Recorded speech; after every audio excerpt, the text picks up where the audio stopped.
The bird's nest. It's a Saturday. It's a Saturday. Rima is sprawled on her stomach on the floor, watching cartoons. Behind her, she can hear her mother rummaging through the kitchen cupboards. I'm bored, Rima complains. This show is boring. So change this channel. TV will help you learn English faster. As soon as the words are out of her mother's mouth, the clanking of the kitchen stops. Rima braces herself of the words she knows will follow. Because this is your home now, Rima's mother mumbles. What? You know that, don't you, Habibti?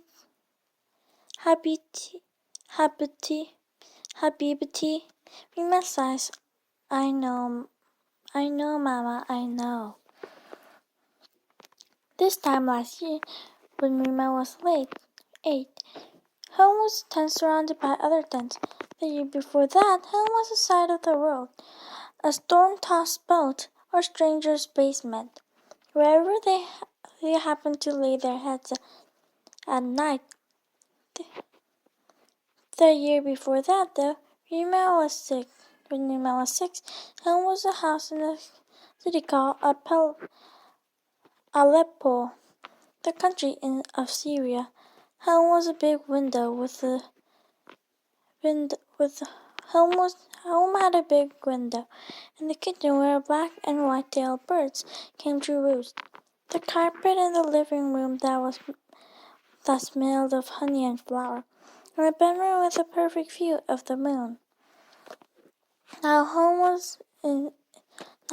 is here, a tiny apartment in America, with a mother who speaks in a hushed voice whenever she mentions Syria. Rima wishes she would tiptoe around the harsh reality, as though Rima cannot understand. Her mother always protected her, though it had been just the two of them, for as long as Rima could remember. Her dad had passed away when Rima was a baby. The truth was that word came to Apollo before they left, and it had only gotten worse. They are never going back. There's nowhere to go back to. Rima, come here, said her mother. Rima pulls herself out of the floor. The kitchen counter is covered with a baking sheet, a sack of sugar, and pistachios. What's all this for? Rima asked. After a week of school learning English grammar and vocabulary, it feels good to speak Arabic. For baking, silly, her mother reaches over and ruffles Rima's hair. What else? We're going to bake today? Rima asked. How come? She swallows the words that want to come next. We haven't baked, though, in forever. Yesterday, while you were at school, some ladies come to refuge center today. Rima's mother explained. Tomorrow, there will be a bake sale at the community center. Bake sale? Rima asked. What's that? It's an American tradition, I'm told.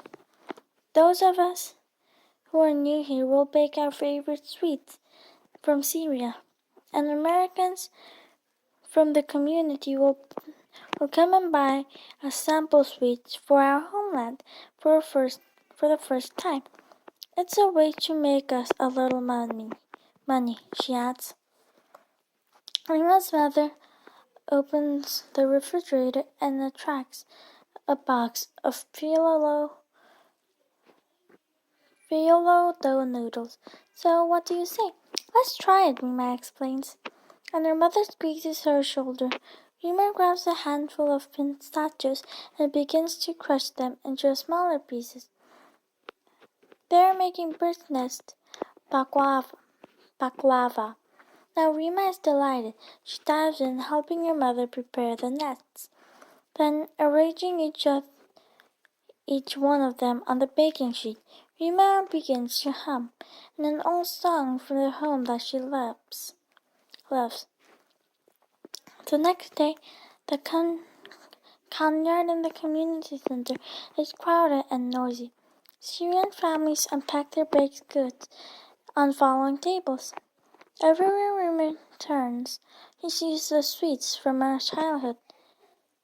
Basbasa, with nuts on the top, sticky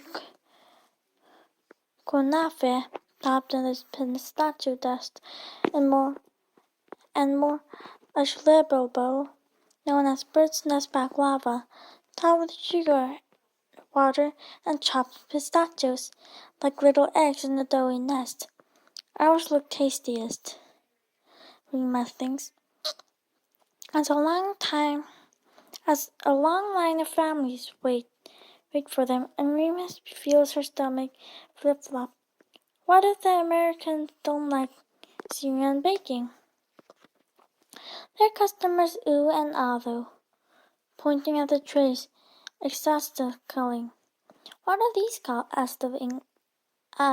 They asked in English before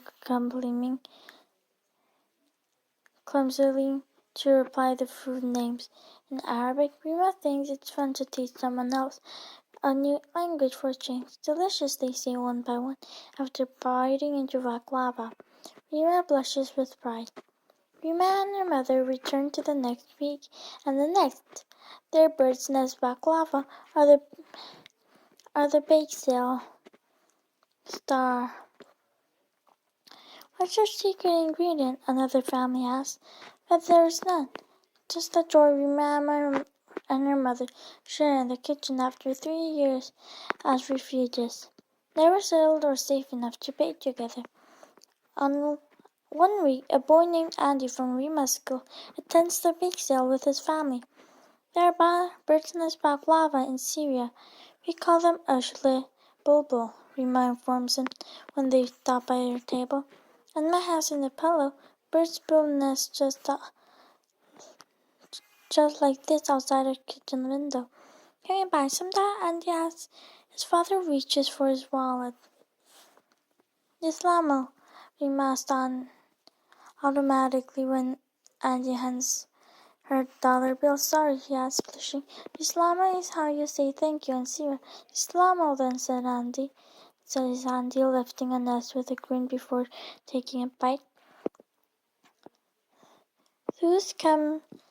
These becomes a tradition, though. Though they don't socialize at school. He plays during recess with other boys, and Rima spends half the day in English language learner's classroom. Every weekend, Andy and his family return to the bake sale. Every time his family buys baklava, Andy asks Rima how to say a new word in the Faris in Abrid. Hello, goodbye, you're welcome, and how much does this cost? Rima pronounces the words clearly and slowly in Syrian dialect. Andy's accent is awful, but she knows not to poke fun. Rima doesn't like when the kids at school tease her about her English. One day, Rima tells Andy all about how they make the yusuf bulbul, preparing the syrup, chopping the pistachios into fine pieces, and how, when she was little, she would pick pistachios straight from her grandparents' tree. I didn't know pistachios grow from trees. Andy exclaims, Of course they do, Rima laughs. My favorite birds would nest there too. You must miss it there, Andy says, and suddenly Rima's eyes fill with tears. Ashamed, she ducks her head and thinks, Please don't let him notice. If he does notice, though he doesn't let on. Instead, he just smiles, a kind smile, Rima thinks, and waves goodbye. Afterward, as they pack up, Rima's mother says, Habiti, who's that boy who always talked to you? A friend? No, Rima mumbles, just a boy from school. That week during recess, Rima is reading on the bench. When somebody taps her on the shoulder, she She turns, shielding her eyes from the sun. It's Andy. I want to show you something, he says. Okay, Rima says tentatively. It takes a moment for her brain to shift from reading in Arabic to speaking English. She points to the woods behind the school, and the two walk them toward together. Look, Andy says, and points again. Rima gasps. No way. An American phrase that Andy had taught her in exchange for teaching him. Nestled in some blackberry brambles is a bird's nest. Just wait, he laughs. The two of them peer more closely. Inside the nest sits four perfectly speckled eggs. Wow, Rima breathes. Was Bobo. And he nods. They look just like your baklava, he whispers. I wonder if they will live close to home when they hatch, Rima says, or fly far away to somewhere else. Birds of a feather flock together, Andy says.